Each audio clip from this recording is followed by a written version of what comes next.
Este es el primer ciclo de conversatorios que vamos a realizar. Queremos arrancar justamente con la ley de Infogobierno, una ley sumamente importante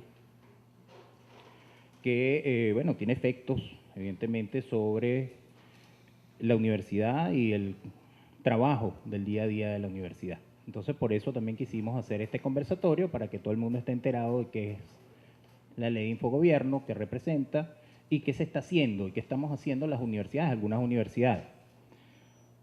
También no nombré a los representantes de la Universidad Central y me disculpan, el profesor Robinson Rivas y la profesora Delisa de Guillermo. Disculpen que no los nombré. Entonces, bueno, todavía hay un ajuste con lo de la presentación del video bien.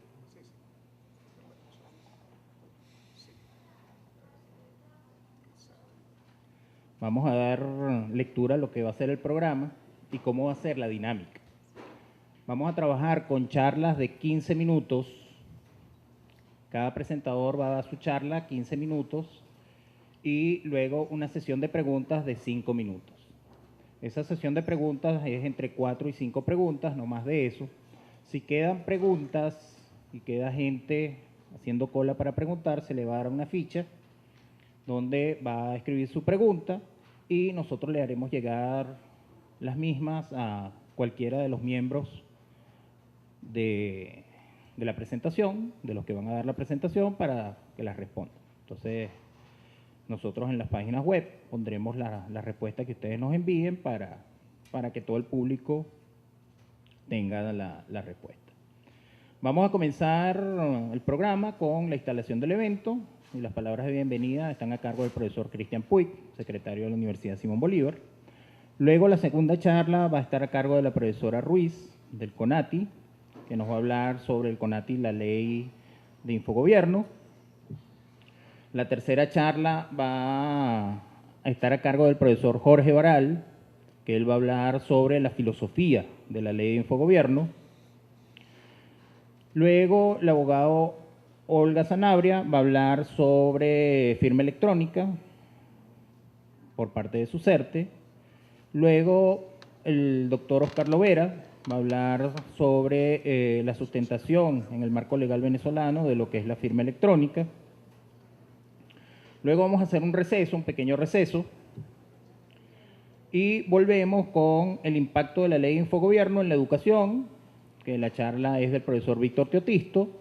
Luego vamos a hablar sobre las experiencias de la Universidad Central de Venezuela, del profesor Robinson Rivas, al igual que la experiencia de Elisa de Guillermo, también en la Universidad Central.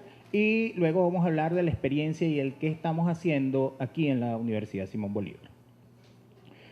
Entonces, bueno, sin más preámbulos, y bueno, los ajustes técnicos es porque me voy a adelantar un poquito al hecho. Esta plataforma que se está usando para la presentación es una plataforma que desarrollamos nosotros. Se desarrolló aquí en la Universidad Simón Bolívar, es una plataforma de trabajo y, bueno, está en modo alfa. Justamente todavía no ha salido a la luz pública, pero está en modo alfa. Hoy estamos haciendo la presentación. Entonces, bueno, sin más preámbulos, los dejo con el profesor Cristian Puig.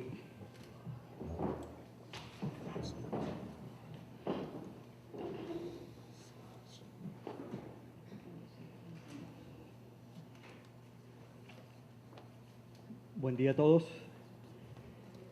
De parte de las autoridades rectorales, el profesor Enrique Planchar, rector, la profesora María Lasato, vicerrectora administrativa, académica, y del secretario Cristian Puig, le damos la bienvenida a esta actividad, conversatorio, ley de Infogobierno.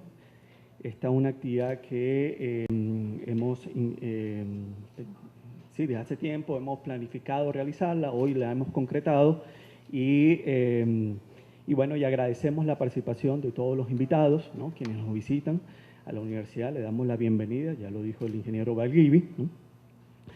La ley de Infogobierno es un tema que la Universidad Simón Bolívar lo ha venido tratando desde cuando estaba como proyecto en la Asamblea Nacional.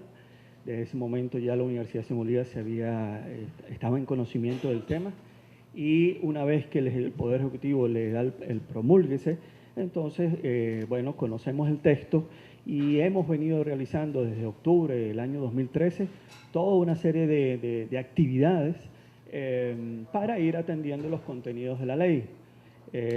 Una de las primeras actividades es una resolución del Consejo Directivo en mayo de 2014, y esa resolución que acuerda el Consejo Directivo es una propuesta del Consejo de Coordinación de Sistemas Informáticos, que es un cuerpo delegado del Consejo Directivo creado en la gestión del profesor Azo como rector, que nos ha permitido a través de ese cuerpo ir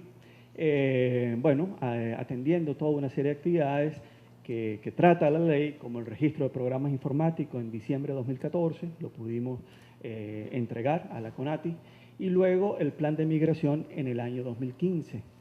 El plan de migración es aprobado por la CONATI en abril 2016. Hemos tenido respuesta acerca de unas solicitudes, una serie de solicitudes de excepciones, y seguimos. Esta es una actividad más, una de las últimas actividades que acometió el Consejo de Coordinación de Sistemas Informáticos en la Universidad Simón Bolívar para tratar el tema de la ley. Fue una presentación en el Consejo Académico de la Universidad, donde hacen vida las instancias, las unidades académicas, divisiones y decanatos, y pensamos que la ley Infogobierno es una oportunidad. Así lo hemos, luego de una serie de reflexiones que seguimos teniendo en nuestras reuniones del Consejo de Coordinación de Sistemas Informáticos, visualizamos la ley Infogobierno como una oportunidad que tiene la universidad para hacer un uso más eficiente de los recursos, al mismo tiempo de seguir brindando servicios de calidad a la universidad, a los miembros de la comunidad, estudiantes, empleados, profesores, obreros, sin que ello deba implicar una restricción en la libertad académica. Tenemos la ley de Infogobierno, hay una serie de actividades que tenemos que acometer. De la Secretaría lo visualizamos como una oportunidad, como he dicho, para hacer un uso eficiente más de los recursos, pero al mismo tiempo tenemos que la ley no debe imponer restricciones a la libertad académica que debe existir en toda institución de educación universitaria para las actividades de creación, de desarrollo, innovación y generación de conocimiento, así como en la formación de profesionales. Entonces, esos son los retos que tenemos para poder enfrentarlos, y esta es una actividad que debe contribuir a ese enriquecimiento que debe haber entre todos para seguir haciendo las actividades que nos plantea la ley. Estamos seguros que la actividad del día de hoy nos va a permitir, ¿no?, construir ese enriquecimiento del conocimiento de la ley y que va a ser de beneficio tanto para la universidad como todos los órganos del Estado que forman parte, que abarca la ley Infogobierno. De parte de las autoridades les damos las gracias por atender la invitación y por estar aquí para este evento.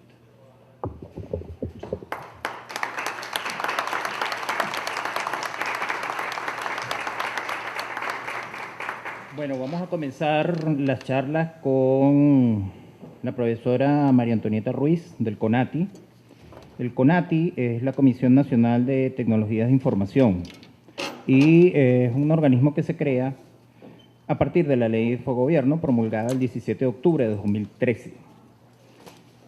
Tenemos a la profesora Ruiz, quien le agradecemos su presencia, y 15 minutos y luego 5 minutos de preguntas.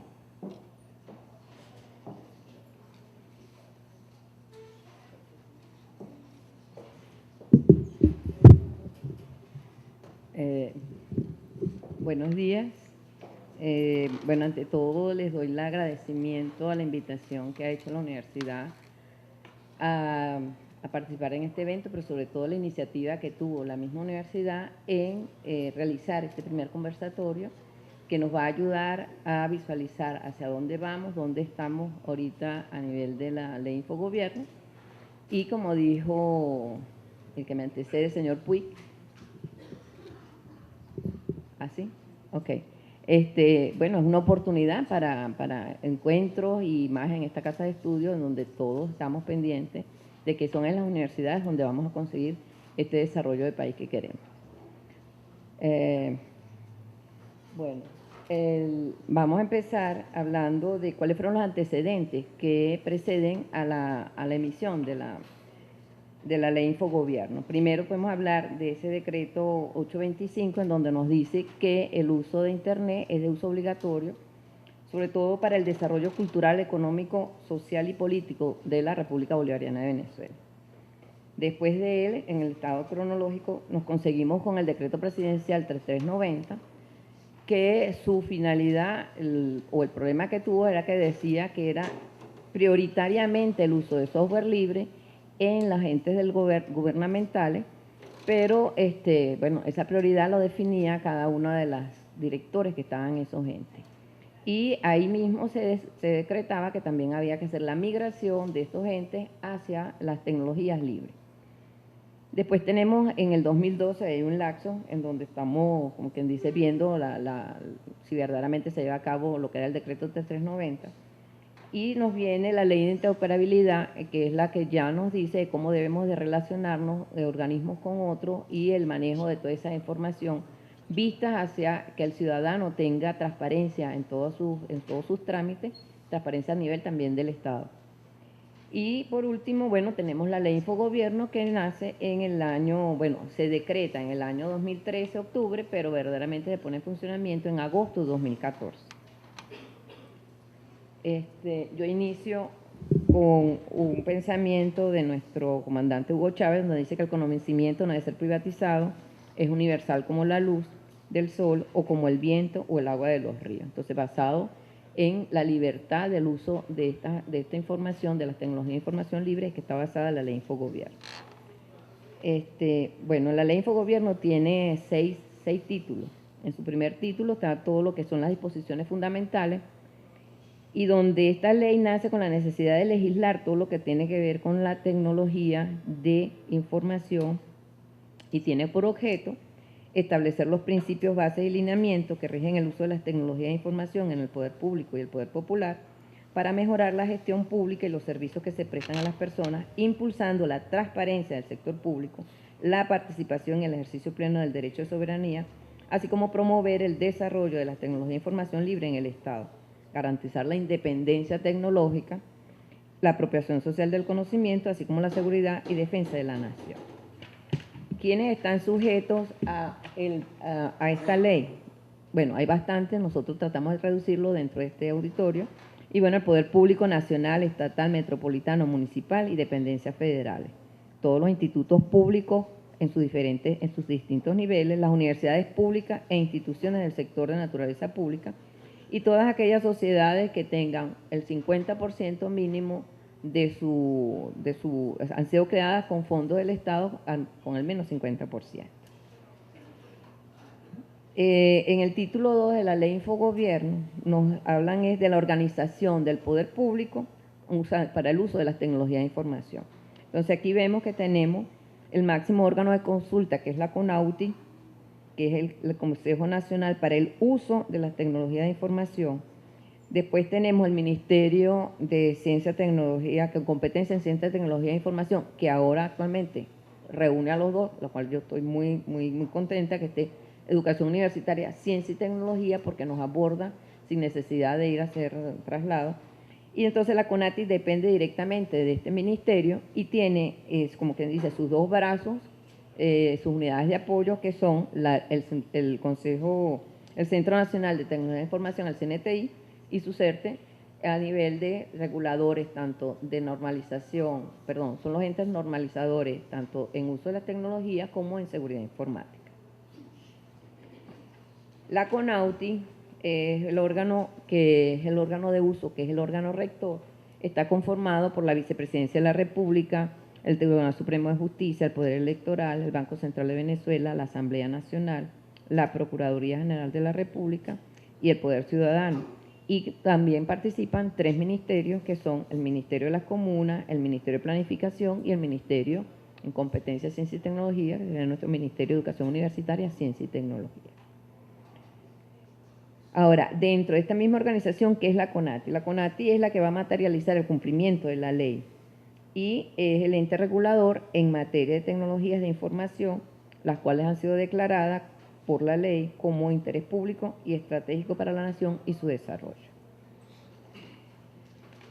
Funciones de la CONATI, entre algunas, porque hay bastantes, pero tratamos de conseguir las que más se dieran a este auditorio. Bueno, la principal, establecer, es el ente que está encargado de establecer las políticas, estrategias y lineamientos en materia de regulación, acceso, desarrollo, adquisición, implementación y uso de las tecnologías de información en el poder público. También debe promover la formulación y ejecución de iniciativas que permitan impulsar la investigación, esto está acorde a la universidad, la investigación, el desarrollo, adquisición, implementación y uso de las tecnologías de información en el poder público y en el poder popular. Después tenemos promover la corresponsabilidad con el poder popular, la innovación, es decir, también tenemos que promover esa innovación de las tecnologías de información, impulsando programas de proyectos de investigación y desarrollo que fomenten la industria nacional de las tecnologías de información y la formación de talento humano. También la CONATI está autorizada con carácter excepcional el uso de tecnologías de información privativas en los casos y condiciones establecidas en la presente ley y normativas aplicables.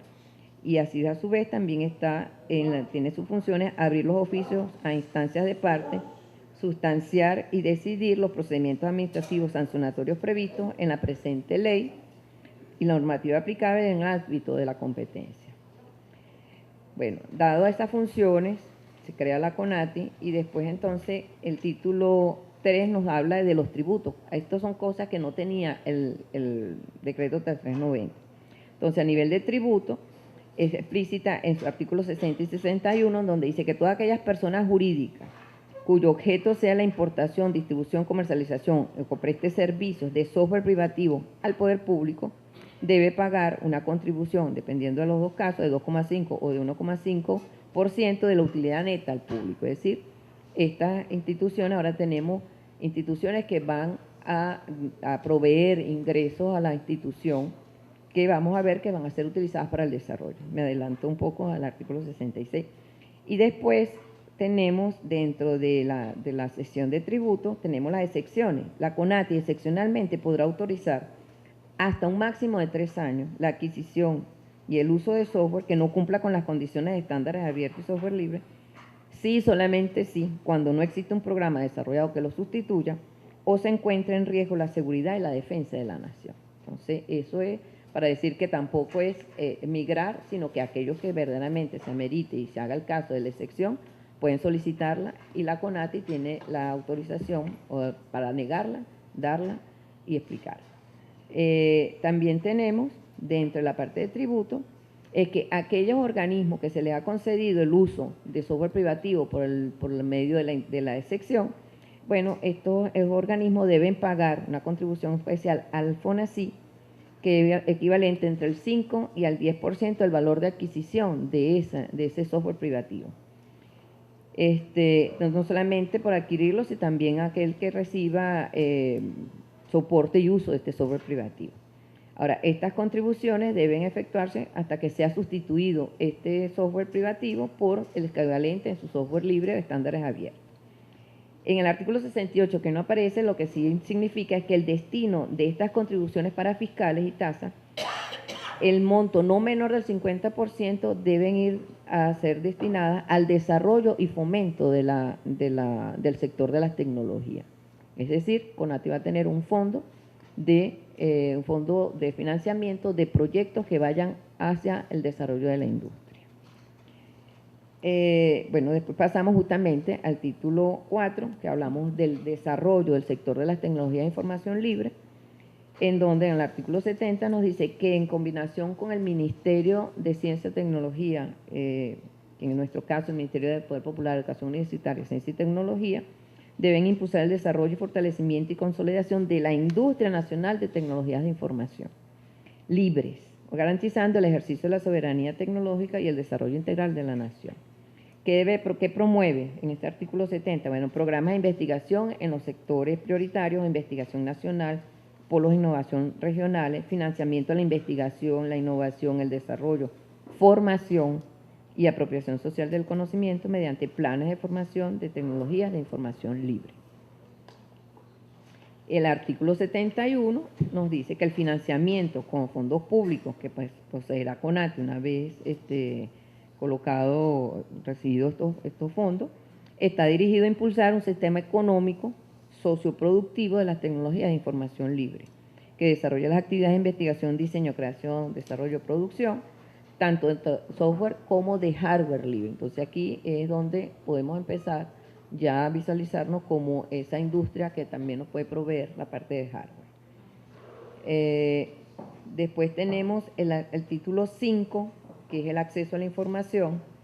En este título lo que nos dice la ley es que todo organismo de poder público y poder popular, a través de las tecnologías de información, están obligados a notificar a las personas si utilizan una información, cómo esta información va a ser recolectada, cómo va a ser, cuál es el propósito de uso con la cual será compartida, las opciones que tiene para tener su derecho, el acceso, ratificación, supresión y oposición, las medidas de seguridad que se deben emplear para proteger dicha información, el registro, los archivos y las bases de datos en los organismos respectivos. Es decir, no solamente tenerla, sino resguardarla y estar pendiente de que esa información se mantenga, y para qué uso lo van a dar. También dentro de este título tenemos que una de las cosas importantes sería la prohibición que tiene la prohibición de exigir documentos físicos cuando contenga información que se puede intercambiar electrónicamente. Es decir, el ciudadano puede exigir que si esa información existe ya en algún sistema electrónico, no tienen por qué solicitarlo. Ahí ayudamos al objetivo histórico número 5 de evitar el papel, de verdaderamente seguir utilizando el papel. El 77 dice que el poder público tiene la obligación de proteger esa información que reposa en sus archivos y registros. Aquí aprovecho a dar una introducción que nuestros compañeros de la SUSERTE lo van a hablar un poco más. Es que actualmente se acaba de entregar, al finalizar el reglamento parcial, o sea, la propuesta de reglamento parcial del Sistema Nacional de Protección y Seguridad Informática, de la Ley Infogobierno, que fue realizado por un grupo multidisciplinario compuesto por el Ministerio, la CONATI, SUSERTE, CNTI y Senditel. Ellos hablarán un poco más sobre el mismo. Después, bueno, el título 6, que es el título final, es el régimen sancionatorio. Entonces, no solamente tenemos todo, sino que también tenemos, bueno, para verdaderamente lograr el objetivo, que es ir hacia el desarrollo de las tecnologías libres, es que todas aquellas personas que ejerzan una función pública incurren en responsabilidad civil, penal y administrativa por las infracciones cometidas en la presente ley. Es decir, que todo funcionario público que incumpla cualquiera de lo que está en esta ley Infogobierno incurre en responsabilidad de sanción. Y el 81 dice que todas aquellas personas que incurran en responsabilidad serán sancionadas en una multa que está entre los 50 unidades tributarias y las 500 unidades tributarias. Entre algunas de esas sanciones están el numeral 1 del artículo 81, que omitan la elaboración del Plan Institucional de Tecnología de Información, lo cual ni la Universidad Central ni la Universidad Simón Bolívar han incurrido. Ellos entregaron a tiempo sus respectivos planes de migración. Cuando ordenen o autoricen el desarrollo, adquisición e implementación de uso de programas que no cumplan con las condiciones, es decir, todo aquel que haga caso omiso de que deben ser tecnologías libres, pues obviamente puede ser sancionado. En la 4 nos decía cuando no entreguen el registro de aplicaciones informáticas, también incurrían en sanción. Cuando las actuaciones electrónicas omitan el uso de certificado de firma electrónica, que tenemos a Procer y a SUSERTE que nos hablará de ello, y exigir la consignación de un formato físico en documento, pero cuando éste se intercambien electrónicamente, es decir, no es que porque yo no lo quiera llevar, si existe el soporte electrónico, no debe ser exigido. Entre las disposiciones transitorias está, bueno, la primera y la segunda, que ya están a destiempo. La primera era entre agosto de 2014 y diciembre de 2014, que había que hacer el registro de los programas informáticos que tuviese cualquiera una de las instituciones que nombramos a donde concierne el ámbito de aplicación. La segunda era presentar ante la CONATI un plan institucional de adaptación o migración a tecnologías de información libre para su aprobación. Eso fue desde agosto del 2014 hasta agosto de 2015. La tercera, en la que está vigente, en la que debemos de que una vez que todos hayan entregado su plan de migración, nosotros debemos de buscar hacer los planes institucionales para implementar el uso de las tecnologías libres en su gestión interna y con su relación en los otros. Es decir, este es el que nos va a permitir intercambiar todo entre los mismos instituciones y entes del Estado, con el poder popular y con las personas. Todos nos preguntaríamos, aunque el profesor Baral me imagino que hablará también algo de esto, que hablamos de soberanía e independencia. Señores, cuando nosotros hablamos de por qué queremos trabajar e irnos hacia las tecnologías libres, es porque tenemos amenazas, es decir, todos esos software privativos que de una u otra manera nosotros utilizamos, ellos están hechos con leyes fuera del Estado, por ejemplo, la ley CALEA y la ley Patriot, donde la ley CALEA le dice que le permite a la Agencia de Seguridad norteamericana, o de los Estados Unidos de Norteamérica, utilizar los servicios de equipamiento e instalaciones para efectuar espionaje. Es decir, que cuando estamos utilizando software privativo, pues justamente estamos con las leyes de ellos y no con las leyes nuestras. Entonces ahí tenemos una amenaza a nuestra soberanía.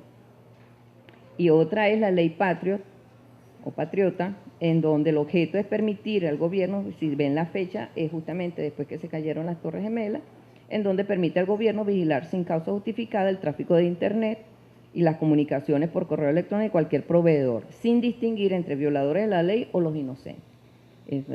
Podemos nosotros nombrar los casos de Snowden y de Wikileaks. Bueno, eso un poco para decirles la situación. Ahora, visto que estamos dentro de la universidad, vamos a hablar un poco de la migración y las universidades. Dentro de nuestros registros podemos ver que fueron aprobados los programas de migración de estas 8 universidades, entre ellas la Universidad Central y la Universidad Simón Bolívar. Estas universidades que entregaron los planes de migración representan el 23%, porque son de 35 universidades, solamente 8 entregaron sus planes de migración, las otras están en sanción. El 77% del resto de las universidades que no entregaron su plan de migración, bueno, se encuentran han incurrido en sanción.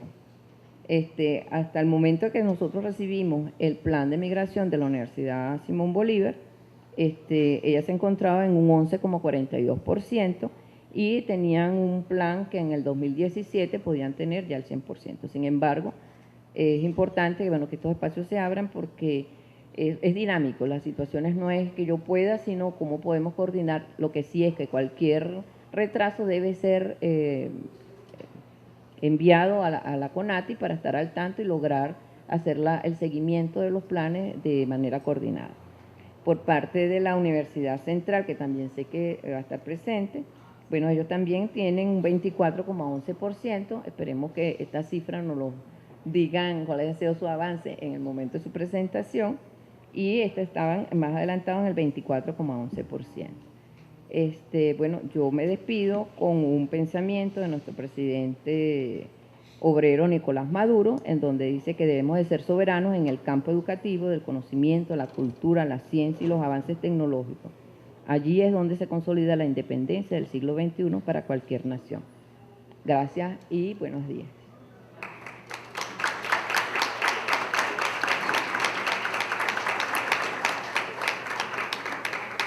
No sé si el tiempo estuvo...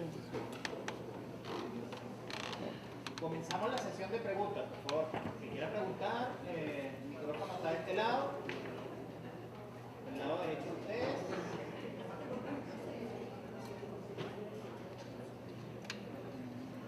Hola, buenos días. Buenos días. Buenos días, ¿se oye? Ajá. Hola, buenos días. Mi nombre es Irelis Valdirio. Trabajo aquí en la asesoría jurídica de la universidad. Tengo un par de dudas con respecto a ciertos planteamientos. Si la ley de infogobierno busca, por supuesto, que tengamos un avance tecnológico en las comunicaciones, ¿está previsto alguna soporte económico para las universidades al desarrollo de estas tecnologías? Porque si bien es cierto que nosotros tenemos las mentes, no necesariamente tenemos los equipos o los implementos que puedan acompañarnos para este desarrollo. Y bueno, la situación nacional es conocida, pero la de las universidades es más ruda en este sentido, ¿no? Entonces quería saber si se preveía en el presupuesto del Estado alguna inversión específica en este aspecto para las universidades. Esa es una pregunta. Y tengo una segunda, que es con respecto a la soberanía de la información, la ley CALEA y la ley de Estados Unidos. Cosa que me parece curiosa porque, según entendemos de un foro anterior sobre SUSERTE, la información de SUSERTE se guarda en Estados Unidos. Entonces, ¿de qué soberanía estamos hablando? Gracias. Bueno, con respecto a la primera, no a nivel de Estado, sino que la CONATI, entre sus funciones, recibe el 2% de lo que recibe FONACYT, aparte de lo que vamos a poder recoger por la recaudación de los tributos que ya nombramos. Dentro de los fines y del artículo 71 está justamente el fomento y el desarrollo de la industria para verdaderamente darle soporte a esto que estamos en avance, y habrá, bueno, en la medida que hayan proyectos que se coloquen y se envíen a CONATI, pues serán subsidiados siempre y cuando estén dentro de esta situación. A nivel de Estado yo no puedo decirte cuál es el presupuesto, es decir, es un presupuesto nacional, pero nosotros sí dispondremos de fondos para el desarrollo de la industria de las tecnologías de información libre. En cuanto a la soberanía y lo de CALEA, sí, es cierto, nosotros nos preocupamos, de todas formas tenemos que iniciar nuestros procesos. El hecho de que ahorita sí, nosotros no tenemos una manera de que no pasemos por los servidores de Estados Unidos, en eso está en la búsqueda tanto SUSERTE como CANTV, para verdaderamente que esos servidores o que esa información no se filtre. De todas formas, las personas de SUSERTE podrán aclarar un poco más la situación, pero justamente la misma ley, el 3390 en Venezuela se publica justamente después que tuvimos el problema con PDVSA, en donde por medio de los software privativos podían hacer cualquier cosa. Sigue habiéndola. Ahora, el hecho es justamente empezar a ser independientes, desarrollar nuestras tecnologías propias al Estado. A mí se me va a caer la cédula porque por ahí tengo muchos compañeros. Los software propietarios nacen a partir de los años 80, cuando empieza Microsoft, Macintosh, y empezamos a ser dependientes de ellos. Pero antes de eso, todos los bancos tenían mainframe, todo el mundo tenía su seguridad interna. Todos los que estudiamos en la universidad no nos podíamos llevar el computador para la casa y no teníamos que hacerlo, y había otro desarrollo. En esa búsqueda, en el desarrollo de las tecnologías libres, lo que queremos es justamente lograr esa independencia tecnológica, dejar de pagar miles de millones en esas licencias y ese dinero colocarlo en Venezuela para el desarrollo y la consolidación de esa industria en Venezuela. Creo que esa es mi respuesta. Buenos días. Yo quería también hacer una pregunta sobre específicamente cómo CONATI puede o cómo uno puede acceder a esos fondos de desarrollo de CONATI, porque realmente ya estamos en el tercer año del programa y ya supuestamente debemos estar todos migrados según la ley.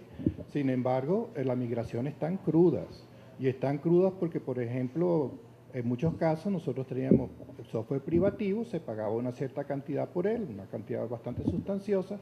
Los presupuestos se han reducido, entonces ya no hay presupuestos para siquiera, digamos, para ese mismo monto invertirlo en nada.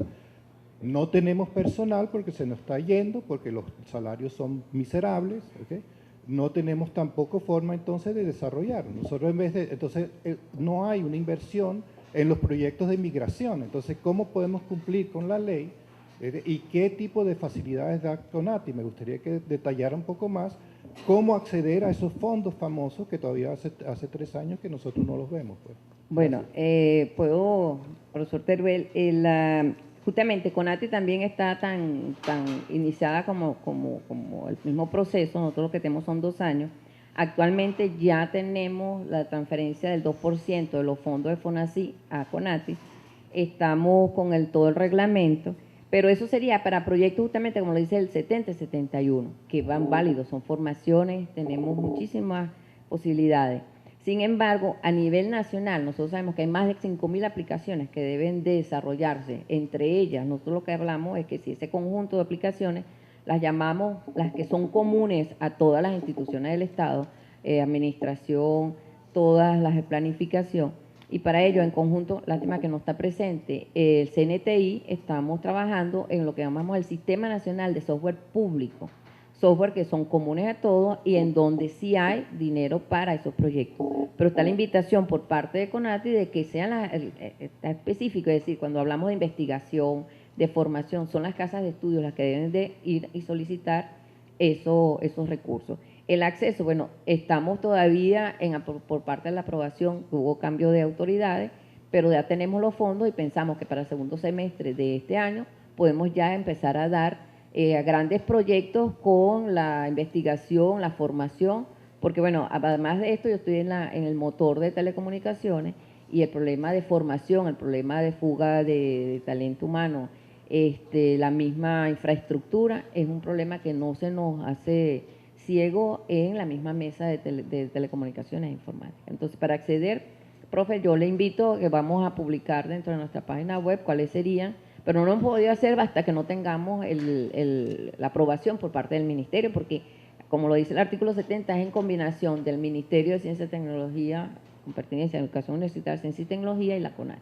Pero sí ya hay fondos y sí nos gustaría que empezáramos a desarrollar investigación pertinente al desarrollo de los problemas que se tiene en este nuevo sistema socioproductivo que estamos impulsando a través de la CONATI. Entonces, eso sería la manera en que podemos dar. Sí, buenos días. Óscar Lovera de Procer. Profesora, tengo una duda, ¿no? La ley establece unas limitaciones hasta de 3 años y es una camisa de fuerza hasta de 3 años para el uso de software privativo. Tristemente estamos encontrando que hay software privativo que no tiene sustitución o su equivalente en el ámbito nacional y está muy lejos de lograr reemplazar ese tipo de software. Aquí encontramos, desde el punto de vista del particular, una duda, bueno, o se me presenta y quiero exponérsela para ver qué medidas hay. Como sea que ninguno de los convenios cambiarios establece partidas para la provisión de hardware especializado o software equivalente, como sea que la ley me establece una condición y esa condición va asociada a un impuesto que me grava entre el 10 y el 15%, pareciera que estoy en presencia de una obligación de imposible cumplimiento, porque la ley me dice que me autoriza hasta 3 años y se supone que en esos 3 años yo tengo que desarrollarlo. Pero si no tengo la vía para desarrollarlo, entonces, ¿cómo hago?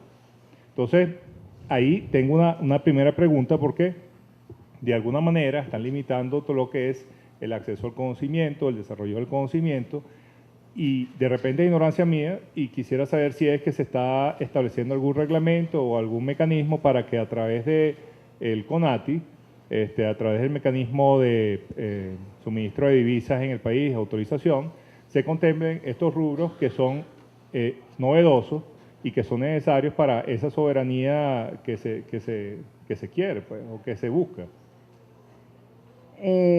Fíjate, cuando la ley dijo que era hasta máximo 3 años, ahí lo que es que cambiar justamente el sistema en que estamos acostumbrados a trabajar. Es decir, todo venía llave en mano, yo compraba software privativo, lo pago en divisa y lo traigo. Cierto que hay ciertas aplicaciones que nosotros mismos hemos estado revisando que no son de un desarrollo inmediato, pero es justamente no esperar que te den que les den la aprobación, sino saber que tienen que ser sustituidos. Al ser sustituido, bueno, hay que modularizar. Ahí entramos en informática, modularizar cuáles son los módulos y cómo yo voy a ir abriendo o mejorando eso. Con respecto a las divisas, no, nosotros justamente lo que queremos es que todos los desarrollos se lleven dentro del país y nosotros tenemos ese potencial, si no, no se nos estuviese yendo todo ese gran personal que graduamos en las universidades y que de una u otra manera nos están haciendo fuga de ese talento. Es decir, el software equivalente, ya las instituciones que saben que son difíciles deberían de estar buscando cuál es ese que me va a hacer o cómo yo modularizo esa migración para después llegar a algo robusto. Sin embargo, hemos estado trabajando dentro de la CONATI lo que es el desarrollo de esas grandes aplicaciones y hacerlo como fundación, porque Debian, que es uno de los grandes desarrollos a nivel de software libre, no necesariamente se hicieron ni físicamente, sino por la combinación y ver fundaciones que se encarguen de desarrollo y que hagan ese soporte, porque también sabemos que la razón por la cual el 3390 En muchos casos, personas o organismos que habían avanzado en la migración retroceden porque no hay quien les dé soporte, que no les dé toda esa robustez que nos ofrecen los software privativos. Estamos en esa búsqueda de generar y de que todos con los mismos estudiantes vayamos a esa búsqueda de cuáles son esos desarrollos. Yo les tengo que decir que todos esos desarrollos, al fin y al cabo, están hechos por seres humanos y nosotros somos seres humanos, es decir, no hay ningún extraterrestre. Entonces, lo que tenemos es que nosotros mismos tomar en nuestras manos y decir, y tenemos aquí una gran oportunidad a nivel de estudiantes, a nivel de los primeros años, ir empezando a motivarlos a ir creando todos esos módulos hasta diferentes y cuál es el mejor, cuál es el que más se pueda adaptar a las necesidades que nosotros estamos haciendo.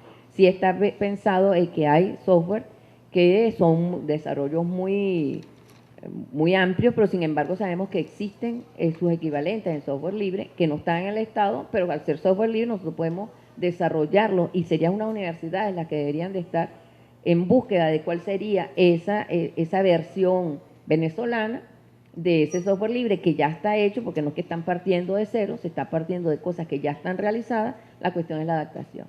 La cuestión es la razón de que cada uno, de manera individual y no colectiva, dicen, bueno, yo necesito solventar este problema y me voy por porque este es el software que necesito y me lo están dando. Estamos en este año justamente que ya no hay divisas para ese petróleo que teníamos a $100 o que tenemos las divisas.